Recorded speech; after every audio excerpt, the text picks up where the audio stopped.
다 같이 그리스도를 경외함으로 피차 복종하라. 아멘. 19세기 말에 미국 시카고에 있는 무디 바이블 인스티튜트, 무디 신학교 교장이셨던 R.A. 토레이 목사님은 전 세계에 성령운동에 불을 붙이신 분입니다. 성공의 목사님이라서 R.A. 토레이 신부님 이렇게 부르기도 했는데요. 우리 개신교 내에서 성령론을 신학의 주제로 처음 다루신 분입니다. 이분의 성령론이라는 책이 나오기 전까지는 이 기독교 안에서 성령론을 주제로 한 책이 단 한 권도 없었습니다.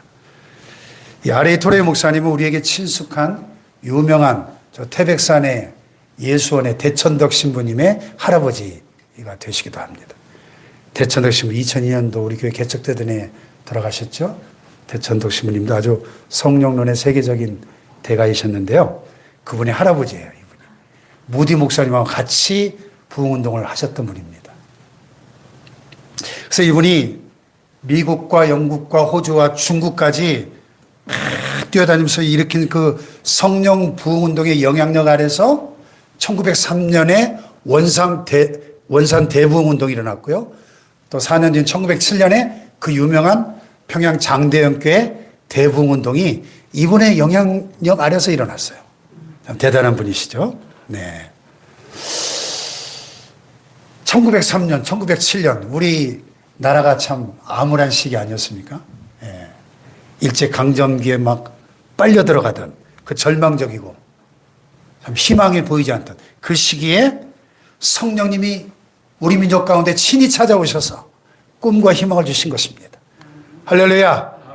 이 토레이 목사님이 성령과 감사의 관계를 설교하시면서 뭐라 그랬냐면 성령 충만은 곧 감사 충만이다. 한번 따라해 볼까요? 성령 충만은 감사 충만이다. 네.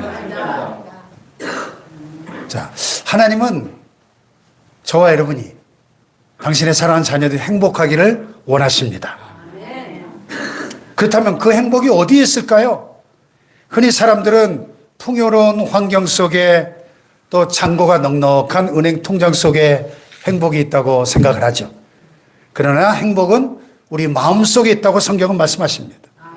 마음속에. 성령님이 우리에게 오셔서 하시는 가장 큰 일이 뭐냐? 첫째는 우리로 하여금 회개하고 예수 믿어 거듭나게 하심으로 구원하시는 일이죠. 할렐루야.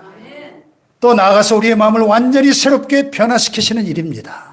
새 사람 되게 하시죠. 우리가 인생을 살다 보면 어려움을 만나게 되지 않습니까? 이래저래 환경이 꼬일 때가 있습니다. 그럼 우리가 간절하게 하나님께 기도하게 되죠. 하나님, 꽈배기처럼 비비고 있는 이 환경을 변화시켜 주세요. 기도하다 보면 하나님은 환경을 변화시키기 전에 먼저 우리 마음을 변화시켜 주시는 겁니다. 인간관계가 힘들어져서 그 사람 때문에 그 사람을 위해서 기도할 때가 있어요. 하나님, 왼수 같은 저 남편을 좀 변화시켜 주세요. 저 속썩이는 저 자식 좀 변화시켜 주세요. 예? 이렇게 기도하다 보면은 그 사람들을 변화시키기 전에 먼저 내 마음을 변화시키시는 것이 성령님의 사역이다 하는 겁니다. 할렐루야. 자, 그러면 언제 성령님이 우리 마음 가운데 오시는가? 우리 마음에 감사가 충만할 때 성령님이 강력하게 임재하십니다. 역으로 성령님께서 우리 가운데 충만하게 임하시면 우리 가운데 감사가 충만해지는 겁니다. 그러므로 성령 충만은 곧 감사 충만이에요. 그래서 오늘 설교 제목을 성령 충만은 감사 충만 이렇게 정했어요. 다 같이 성령 충만은 감사 충만이다. 할렐루야. 그러면 성령 충만이 먼저일까요? 감사 충만이 먼저일까요? 예? 닭이 먼저입니까? 계란이 먼저입니까? 감사는 성령 충만의 씨앗이며 동시에 열매인 것입니다. 다시 말해서 감사가 충만할 때 성령님이 강력하게 역사하시는 것이고 그때 감사는 씨앗이 되는 것이죠. 또 역으로 성령이 충만하게 임하실 때 우리 안에 감사가 충만해집니다. 이때 감사는 열매가 되겠죠. 그러니까 감사는 씨앗도 되고 열매도 되는 겁니다. 아일랜드 출신의 천재 작가였던 오스카 와일드라는 분의 우화적 소설 지옥의 단편 이런 책이 있어요. 예수님께서 하나님 나라에 계시다가 이 땅에 잠시 내려오셔가지고 당신을 만나 고침받는 사람들을 다시 만나는 그런 이야기예요. 예수님께서 길을 가시다가 술집 앞에서 비틀거리며 걷고 있는 술 주정뱅이를 만나 깜짝 놀라시며 물으십니다. 아니 너는 절름발이었을 때 내가 고쳐줬는데 어쩌다 이렇게 돼서 이렇게 사니? 그때 이 사람의 대답이 날카로웠습니다. 주님 내 다리를 고쳐주셔가지고 걸어다니긴 하지만 살 길이 막막했습니다. 직장을 구할 수가 없었습니다. 돈은 없는데 다리가 멀쩡하니 구걸할 수도 없고 살 길이 막막해서 그래서 홧김에 술을 계속 먹었습니다. 그러다 이렇게 알코올 중독자가 되어버렸습니다. 또 길을 가시다가 예수님은 거리를 방황하는 창녀를 만났습니다. 가만히 보니까 알만한 사람이에요. 가늠하다 현장에서 붙잡혔지만 예수님의 도움으로 구출됐던 바로 그 여인이었습니다. 예수님이 또 당황하시며 물으셨죠. 아니 너는 어찌하여 다시 창녀가 되었느냐. 예수님이 저를 그때 구해주셔서 너무 고마웠습니다. 근데 사람들이 나를 더럽다고 외면했어요. 아무도 저를 사람으로 취급해 주지 않았습니다. 너무 외롭고 힘들어서 다시 창녀가 되었습니다. 또 길을 가시던 예수님께서 저작거리에서 깡패가 막 사람을 두들겨 패는 모습을 보았습니다. 예수님 보니까 또 아는 사람이에요. 깜짝 놀랍니다. 그가 예수님께 말해요. 그 깡패가 예수님 저는 본래 안 못 보던 소경이었잖아요. 예수님 고쳐주셔서 다시 보게 됐죠. 근데 보면 뭐합니까? 세상이 온통 다 썩어 빠진 걸요. 그래서 화풀이로 닥치는 대로 때려 부수면서 살아갑니다. 저는 지금 제 인생을 부수고 있는 겁니다. 여러분 오스카 와일드가 이 작품을 통해서 무엇을 말하고 싶었던 걸까요? 받은 은혜에 대한 감사의 부재가 지옥의 출발점이더라는 거예요. 감사의 부재가. 감사가 없는 그 마음이 곧 불행의 서식지가 되더라는 것이죠. 감사가 없는 그것이 지옥이더라는 겁니다. 감사를 잃어버린 순간 어둠의 세상을 맞이하게 되더라는 겁니다. 어떤 은혜를 입어도 감사를 잃어버리면 결코 행복할 수 없더라는 것이죠. 아멘. 아멘. 이 험한 세상에 감사를 잃어버리는 순간 원망 불평꾼이 되고 말더라는 것입니다. 멕시코 어느 지역에 온천과 냉천이 함께 솟아나오는 신기한 곳이 관광 코스가 됐대요. 한쪽에는 부글부글 끓는 온천이 솟아오르고 바로 옆에는 얼음물 같은 시원한 냉천이 막 솟아오르는 거예요. 그래서 이 지역 여인들은 이곳에서 빨래를 한답니다. 온천물에다가 옷을 삶은 다음에 또 냉천에서 헹구면 빨래가 깨끗하게 되는 거죠. 그래서 아주 인기 있는 빨래터가 됐다고 합니다. 그렇게 빨래하는 장면을 보면서 한 관광객이 가이드에게 물었어요. 이곳 사람들은 온천과 냉천을 한 곳에 주신 하나님께 감사하는 마음들이 많겠네요. 그랬더니 가이드가 아니요. 저 사람들은 감사하지 않습니다. 오히려 비누를 주지 않는다고 불평합니다. 이게 인간이에요. 인간은 이렇게 불평하게 돼 있어요. 그렇게 세팅이 돼 있어요. 특별히 정신을 차리지 않으면 불평합니다. 특별한 결심과 다짐이 없으면 인간은 아주 자동적으로 자연스럽게 불평하고 원망하게 돼 있어요. 성경에도 보면 감사하는 사람들보다 불평하고 원망하는 사람들이 훨씬 더 많죠. 고침받은 10명의 문득병 환자들. 그리고 오직 한 사람만 예수님께 다시 달려와서 머리를 조아리며 감사를 드렸죠. 예. 어쩌면 이 10분의 1의 이 비율이 그 10분의 1의 감사가 인간의 감사의 평균 비율인지도 모르겠습니다. 그러므로 오늘 우리는 감사를 결심해야 될 줄로 믿습니다. 감사는 결코 자연스러운 게 아니기 때문에.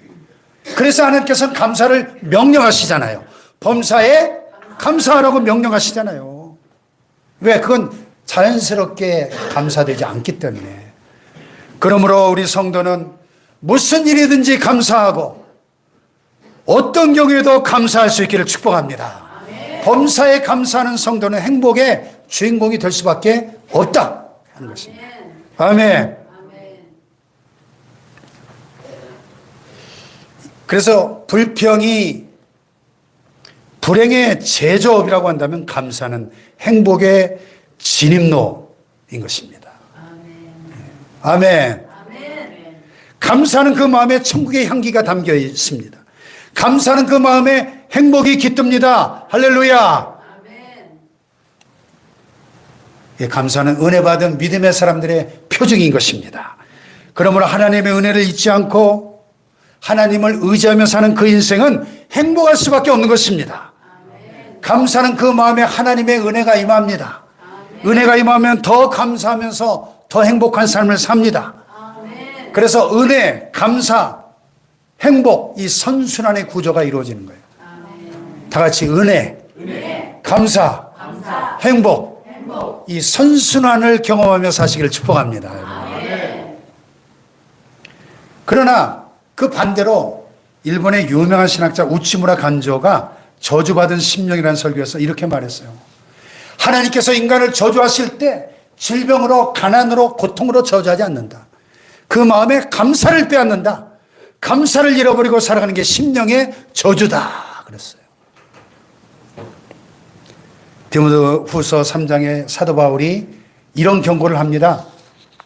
너는 이것을 알라. 말세에 고통하는 때가 이르러 사람들이 자기를 사랑하며 돈을 사랑하며 자랑하며 교만하며 비방하며 부모를 거역하며 감사하지 아니하며 그랬어요.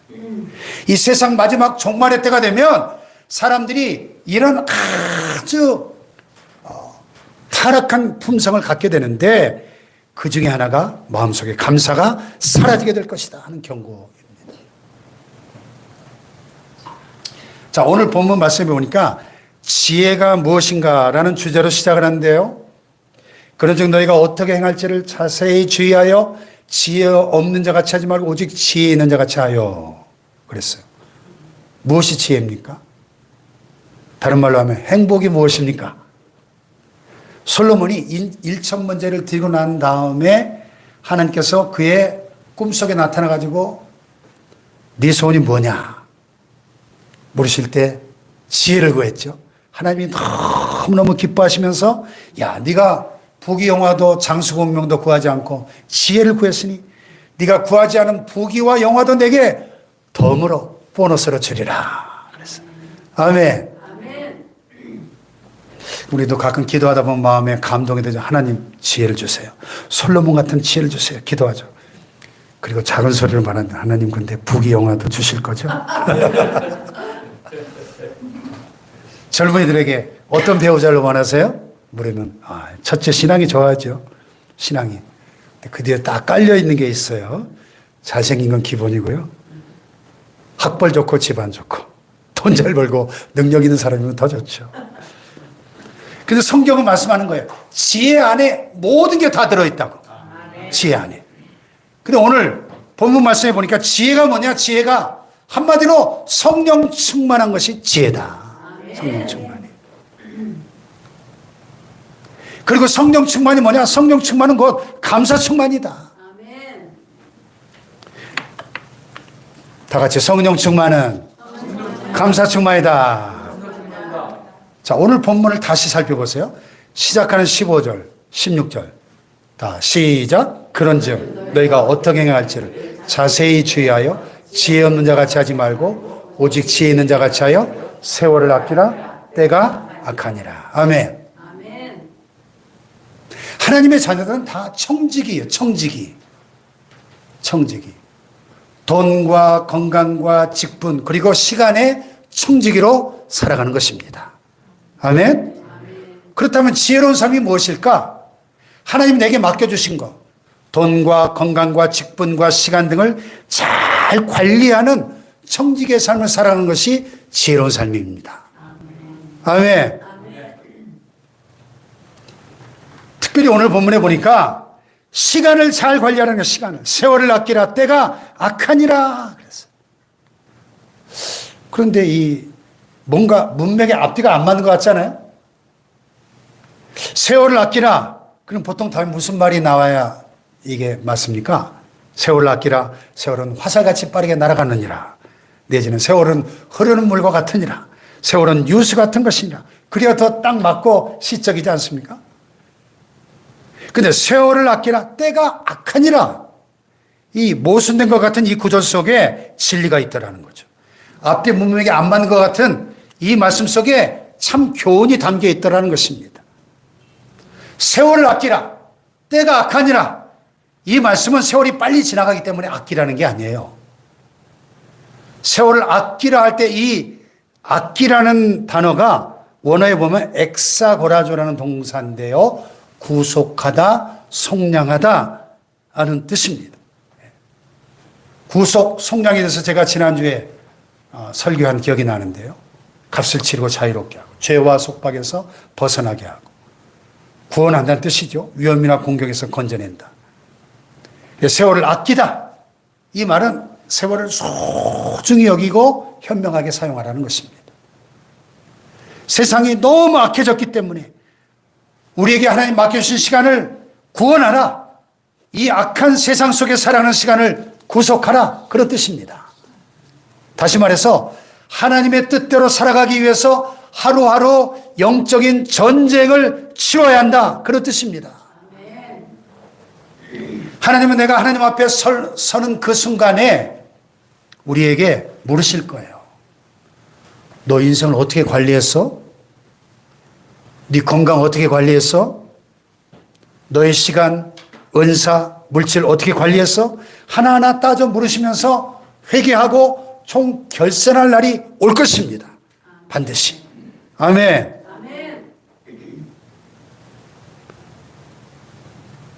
어떤 유명한 분의 그 무덤 비문에 그렇게 쓰여져 있대요. 어영부영하다 내가 이럴 줄 알았어. 비문에 말이죠. 어영부영하다가 시간을 낭비하고 말았다는 거죠. 그런 인생이 될 수 있기 때문에 세월을 아껴라. 빠르게 가든 느리게 가든 달려가든 기어가든 날아가든 때가 악하니라. 그러므로 내게 주어진 시간을 구원하고 구속해서 살라는 말씀입니다. 아멘. 아멘. 때가 악하니라. 이 말씀에 따르면 우리의 매 순간순간이 심판의 순간이 되는 것입니다. 아멘. 내가 어떤 결정을 내리고 어떤 관리를 하느냐, 매 순간이 갈림길인 것입니다. 아멘. 내가 하나님께로부터 맡은 모든 것이 심판의 대상이 된다는 사실을 기억해야 됩니다. 아멘, 아멘 합시다. 아멘. 하나님 앞에서 부끄럽지 않은 삶을 살기 위해서 세월을 아껴라, 시간을 구원하라는 것입니다. 그래서 매 순간이 심판이요, 영적인 전쟁이라는 것을 기억하고. 여러분, 전쟁에서 지면 모든 것을 잃지 않습니까? 전쟁에서, 영적 전쟁에서 지면 우리는 악한 길을 가게 되더라는 것입니다. 감사와 행복을 잃어버릴 수밖에 없다는 것입니다. 그러므로 이 악한 세상에서 살 때 우리가 이 어리석은 삶과 지혜로운 삶이 극명하게 나눠지는데, 오늘 본문에 너무나 이 유명한 말씀 여러분 많이 들어보셨죠? 18절 다 같이 시작.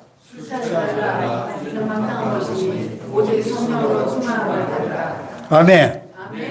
술 취하는 것과 성령 충만을 대비하고 있어요. 술 취하는 것과 성령 충만이 비슷한 데가 많고 또 차이점도 있겠죠. 뭐가 비슷할까요? 일단 술 취하고 성령 충만한 사람들은 겁이 없어요. 담대해집니다. 담대해져요. 예? 담대해져요. 그리고 막 술 취한 사람들은 막 술 기운에 그냥 술 기운에 사로잡혀서, 예, 막 자기보다 더 큰 사람한테 막 대들고, 이 성령 충만한 사람은 성령의 기운에, 성령의 능력에 사로잡혀 살아가죠. 할렐루야. 그래서 여러분, 성령 충만, 그럼 머릿속에 어떤 이미지가 떠오르나요? 이 성령 충만이라는 표현이 가장 많이 나오는 책이 사도행전이에요. 그래서 사도행전에 보면은 초대교회가 탄생한 이후에 중요한 순간순간마다 아무개가 성령이 충만하여 이런 표현이 반복적으로 등장합니다. 예를 들어 2장에 보면은 오순절날 마가의 다락방에 모여있던 그 120문도의 그 귀에 급하고 강한 바람 같은 소리가 들리면서 성령이 강림하십니다. 불의 혀같이 갈라지는 것이 각 사람 머리 위에 하나씩 임하여 성령의 뜨거운 임재를 경험하고 그들이 다 성령의 충만함을 받고 성령이 말하게 하심을 따라 다른 방언으로 말하기 시작했다 그랬어. 아멘. 그때 베드로가 오순절을 지키기 위해서 천하각국에 모여있는 수많은 유대인들을 향해서 복음을 선포하고 설교할 때 3,000명이 회개하고 예수님을 영접하는 놀라운 부흥이 일어납니다. 할렐루야. 성령 충만한 베드로의 설교를 통해서 초대교회가 탄생하는 거예요. 아멘. 또 3장에 가서 보면 그 직후에 베드로와 요한이 성전에 기도하러 올라가다가 나면서부터 한 번도 걸어본 적이 없는 40년 동안 안전뱅이 노릇하던 그 사람을 나사렛 예수 이름으로 일어나 걸으라 할 때 일어나서 뛰며 걷는 기적이 일어납니다. 할렐루야. 여기 뭐 성령 충만이라는 표현은 직접 안 나오지만은 방금 성령 강림 직후에 일어난 사건이고 또 기도하러 올라가다 일어난 사건이니까 베드로가 성령이 충만했으니까 이 기적이 일어나는 거예요. 할렐루야. 또 4장에 보면 그 기적 때문에 수많은 사람들이 베드로의 설교를 듣고 또 예수를 믿는데 이번에는 5,000명이 회개하고 그 자리에서 예수를 믿어요. 폭발적인 부흥입니다. 할렐루야. 이걸 시기한 유대 종교 지도자들이 사도들을 감옥에 잡아 가두고 막 핍박을 할 때, 막 겁박할 때 8절 이하에 보면 베드로가 성령이 충만하여 이르되 백성의 관리들과 장로들아 만일 이 병자에게 행한 착한 일에 대하여 이 사람이 어떻게 구원을 받았느냐고 오늘 우리에게 질문한다면 너희와 모든 이스라엘 백성들은 알라. 너희가 십자가에 못 박고 하나님이 죽은 자 가운데서 살리신 나사렛 예수 그리스도의 이름으로 이 사람이 건강하게 되어 너희 앞에 섰느니라. 아멘. 아니 바로 며칠 전에 예수님을 십자가에 못 박아 죽이게 만들었던 바로 그 사내들인 공회 서슬이 시퍼런 유대 최고 권력기관 그들 앞에서 이 베드로가 담대하게 지금 목에 지금 칼이 들어올 지경인데도 두려움 없이 어떻게 그럴 수 있어요? 성령이 충만하여 외칠 수 있었다는 겁니다. 할렐루야. 또 6장에 넘어가면 초대교회 안에 최초 7집사 안수집사가 세워지는데 그 기준이 뭐예요? 성령과 지혜가 충만하여 칭찬받는 사람. 아멘. 그래서 그 중에 하나인 7장에 보면 스데반 집사가 돌에 맞아 순교하는 장면이 나옵니다. 돌에 맞아 죽으면서 아버지여 저들의 죄를 용서하소서 자기들이 하는 것을 알지 못합니다. 예수님이 십자가에서 했던 용서의 기도를 합니다. 조금도 두려워하지 않았습니다. 당당합니다. 사람들이 이를 뿌득뿌득 갈면서 돌로 쳐 죽이려고 그의 스데반의 얼굴을 주목하여 보니까 그 얼굴이 뭐 같았다? 천사의 얼굴 같았다. 아니 돌에 맞아 죽기 직전에 사람의 얼굴이 천사의 얼굴처럼 광채가 났다는 거예요.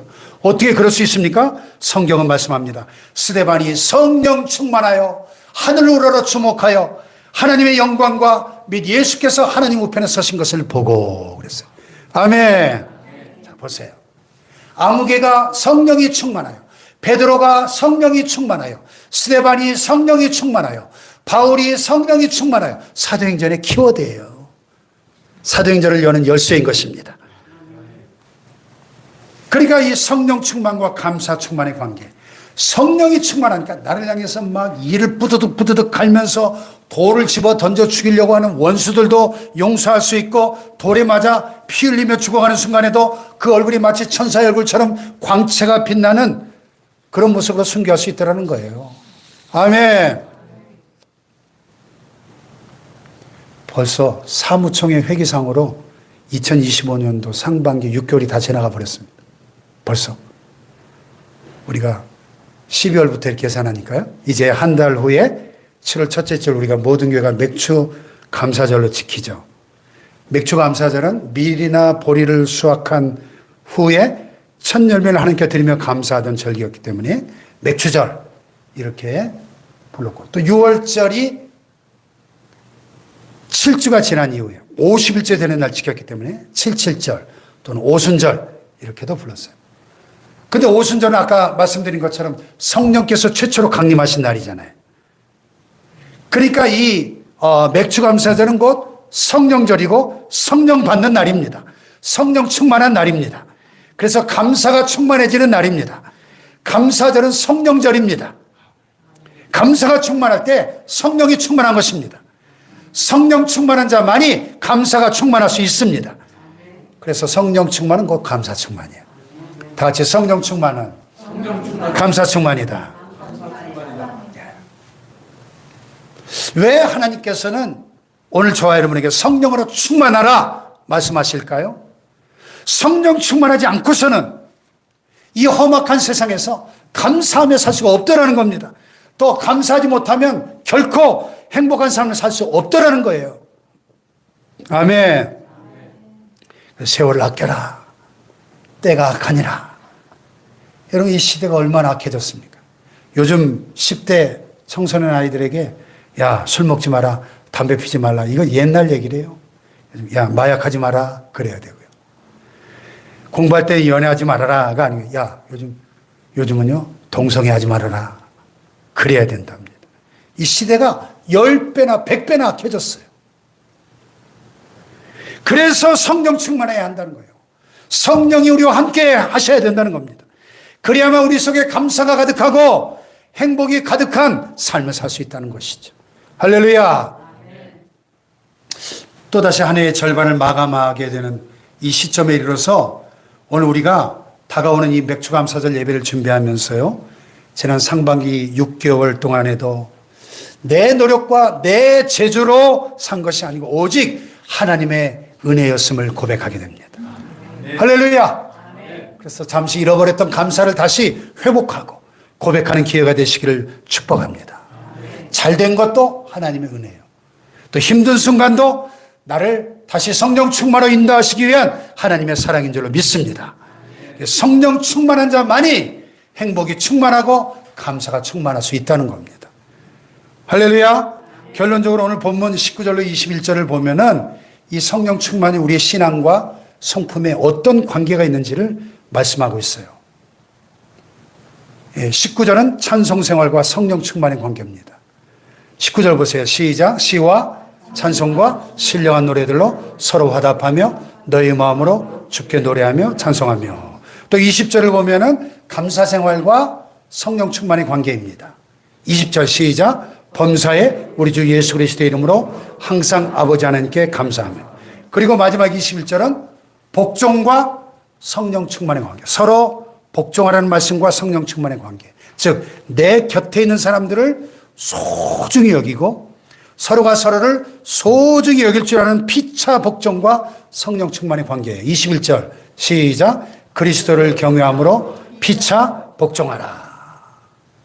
그러니까 감사할 때 성령이 임하시는 것인지 성령이 오셔야 감사할 수 있는 것인지, 씨앗인가 열매인가. 감사는 결론은 뭐예요? 감사는 씨앗이요 또 열매다 하는 겁니다. 우리가 시와 찬송과 신령한 노래를 많이 부르면 성령님이 임하셔요. 성령이 임할 때 우리 속에 행복의 노래가 넘쳐납니다. 찬송이 넘쳐나고 시가 넘쳐납니다. 할렐루야. 또 우리가 하나님께 감사할 때 그 감사와 함께 성령이 임하십니다. 감사가 가득할 때 성령님이 그 자리에 오시는 거예요. 할렐루야. 또 하나님이 내게 맡겨주신 내 곁에 사람들을 소중히 여기고 아끼고 격려하고 칭찬하고 존중하고 피차에 복종할 때 거기에 성령님이 임재하신다는 겁니다. 아멘. 그래서 성령님이 임재하면, 성령이 충만해지면 그렇게 불만스럽게 보이던 내 자식이 소중하게 보이고, 불평스럽던 아내가 천사로 보이고, 문제투성인 남편이 선교사로 보이는 겁니다. 우리들 교회 김양재 목사님의 표현을 빌리면 구속사적으로 보여지는, 구속사적으로 내 곁에 사람들이, 내 곁에 사람을 한번 보세요. 구속사적으로 보세요. 구속사적으로. 천사로 보입니까? 예. 그러니까 여러분, 성령 충만과 감사 충만, 이 둘은 뗄래야 뗄 수 없는 관계라는 겁니다. 그러면 나는 성령 충만한 사람인가 아닌가 어떻게 알 수 있을까요? 여러분, 예수 믿는 게 정말 좋습니까? 하나님 여러분의 아버지라는 사실이 그렇게 좋습니까? 예수로 구원받은 게 그렇게 행복하십니까? 그럼 여러분 성령 충만한 거예요. 그러나 감사 대신에 하나님에 대한 원망과 이웃에 대한 불평으로 가득하고 내 자신의 인생에 대한 자학이 가득합니까? 성령 충만을 잃어버린 겁니다. 교회 생활이 행복하십니까?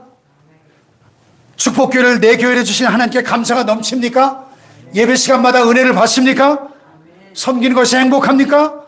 그렇다면 여러분은 성령 충만한 사람들입니다. 그런데 축복교회 와서 축복도 못 받고 이게 뭐야? 감사 대신 불평이 막 이글거립니까? 교회 와도 전혀 행복하지 않습니까? 성령 충만 잃어버린 거죠. 내 곁에 있는 성도를 생각하면 입가에 미소가 흐르고 고마운 마음이 용솟음 칩니까? 우리 목사님 최고, 우리 식구들 최고, 내 자식 최고. 아멘이 안 나네. 최고가 아닌가. 무엇이 그렇게 최고겠습니까? 예? 최고라고 믿고 살아가는 거죠. 그러면 성령 충만한 겁니다. 나는 이 지구상 80억 인구 중에 가장 행복한 사람이야. 선언하고 사는 겁니다. 예? 근데 모든 게 짜증스럽고 이 사람을 봐도 마음에 안 들고 저 사람을 봐도 마음에 안 들고 이 지구촌에 나 혼자 살면 좋겠는데 웬 인간이 이렇게 많아? 감사를 잃어버린 겁니다. 성령 충만을 잃어버린 거죠. 오늘 많은 사람들이 감사를 환경과 조건에서만 찾습니다. 그러나 내 존재 안에서 성품 안에서 찾으라는 겁니다. 자, 매충하면서 4주 남았는데요. 제가 숙제 하나 드릴게요. 앞으로 4주 동안 기도하실 때 주님 이거 주세요. 저거 주세요. 자꾸 요구만 하지 말고 한번 4주 동안 감사기도만 해보세요. 감사기도만. 감사기도만. 이거 목사님 뭐 감사할 거리가 있어요. 감사라도. 아니 지나온 60평생 70평생 돌아보면서 가만히 감사할 제목들을 한번 생각해 보시라고요. 여러분의 기억 가장 오래된 기억부터 한번 끄집어내가지고 막 3살 4살 5살 때부터 한번 쫙 끄집어내가지고 지나온 평생을 돌아보면 정말 감사할 게 하나도 없어요. 감사할 거리를 찾아서 구체적으로 감사해 보시기 바래요. 4주 동안. 예? 제발 이제 달라 소리 좀 그만하세요. 4주 동안 맥주 감사절 올 때까지 4주 동안 숙제예요. 감사 기도만 해보시라고요. 날마다. 기적이 일어날 겁니다. 행복이 넘쳐날 겁니다. 행복은, 감사는, 성령 충만은 환경에 있지 않다라는 겁니다. 내가 무슨 일을 뭐 엄청나게 크게 했느냐 성취에 있지 않다라는 겁니다. 내 주변을 감싸면 어떤 환경도 행복의 집터가 아니고 내 안에 계신 예수님이 계신 이 자리, 내 마음의 자리, 하나님 계신 이 자리, 성령님이 함께 하시는 이 자리, 여기가 행복의 쉼터라는 것입니다. 성령 충만은 감사 충만입니다. 할렐루야.